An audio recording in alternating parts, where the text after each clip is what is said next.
Hi guys, I'm Brendan from Unite Trade Union and Right2Water Ireland. And I'm David from Mandate Trade Union and Right2Water Ireland. We're really sorry we can't be with you in Thessaloniki today.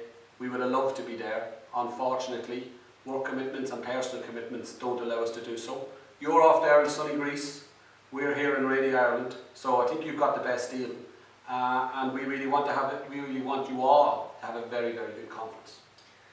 And we think it's very appropriate, the timing of your conference, the 1 year anniversary of your historic referendum, where you won the debate hands down on the ownership of your water system. That referendum was watched closely here by a lot of our citizens, and it has since then grown in the nature of how the story has been told. We know your government refused to give you a referendum on the ownership of water. We know that now our government are refusing to give us a referendum on the ownership of water. But you took matters into your own hands and you held a referendum anyway. And you got communities mobilised, hosting referendum ballots, and your turnout and raising the awareness about what the agenda of the EU and your government at the time was. We think that's something that we can learn from and something that we can build on here in Ireland too. And of course you didn't stop there. Everybody knows now that the referendum this time last year in Thessaloniki led not only to a citizens' movement in your second largest city about water, but it led to a nationwide movement which delivered a crucial result for an alternative government, Syriza, elected by your sovereign state in January this year. From our point of view, I want to do a couple of things in relation to Syriza. The first thing I want to do is on behalf of hundreds of thousands of Irish citizens, water warriors as we call them, people who are campaigning on our streets, is apologise for the disgraceful behaviour of our government officials, Mr Kenny in particular, the Taoiseach, Michael Noonan, our Minister for Finance. I think all of our citizens, all across Europe, have been hammered by neoliberalism. It has led to a crisis not only in water, but in health, in education, in homelessness. And against these crises, our leaders went to Europe and failed to give your government the support and the solidarity you need, and as a sovereign nation, you deserve. They do not represent the water warriors in Ireland. They do not represent the majority of citizens. We think that will be demonstrated in our upcoming election.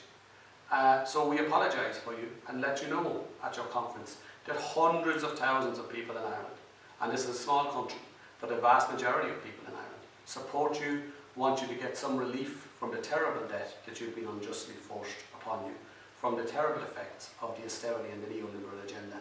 And we're sending you lots of solidarity from all those people in this video. Yeah, and in your conference, we hope that you'll be talking at some stage about best practice in terms of water ownership. The EU and our government keep telling us that we need to look across the seas and see how Europe charges for water. They think that the best method is through direct charges, and we know through all the evidence that's out there that direct charges, direct user charges, impact most on the most vulnerable in society. At the moment in Ireland, we have zero level of water poverty. We want to keep it that way. And the only way that we have zero water poverty levels is because we charge through progressive general taxation, which means that those who have the most pay the most in order to protect the most vulnerable. Direct charges will impact hardest upon the unemployed, the underemployed, those in low paid positions already, and those carers and people with disabilities. They are the ones that will pay the most, the disproportionate burden of this new system that they're bringing on us. We think the best practice in terms of water and ensuring that water is kept in public ownership is through progressive general taxation, and we think that the rest of Europe, well, we've learned from you, we think that you could learn from our system of paying for water. It's the best practice out there, and all the evidence shows that. And it should all be about fairness and equality. Water is a human right, and from the human right to water derives the right to life. Without the right to water, there is no right to life. From our point of view, we live in really difficult times. We've been studying a report from Oxfam which shows that in 2016, for the first time in human history, 1% of the world's population, the wealthy 1%, will own the majority, 51% of the world's wealth. 1% will own more of the wealth than the other 99%. That's what leads to these crises. And that's what is leading, as it did in Greece, to the water movement in Ireland, looking beyond water, looking to all the other social issues, all the other issues of equity, of fairness, of wealth distribution, to see can we follow you and deliver a government which puts the 99% first and not the 1%. We're really sorry we can't be there. You came to us in December the 10th when the Detroit Water Brigade were here in Dublin. Dorothea from Berlin. Hi Dorothea, we met you a few weeks ago. We of course know the comrades from the EPSU, David and Pablo. And Nita has been here a couple of times from Sarisa, coming over from England. So we're sorry we can't be there with you all. We'd love to be there with you. As I said, the weather's not as good here as it is in Greece. We're going to be announcing our next events in the next few weeks. And we're determined that not only will we vindicate our citizens' right to water. Did we already pay for many times now, Dave?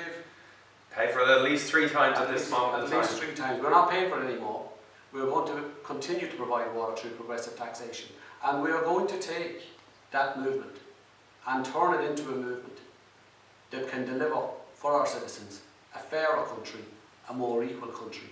And we hope to see you all very soon, be it in Ireland, in Greece, in Brussels, in the comrades in France, Spain, Portugal, and have a great conference. Slán. Slán.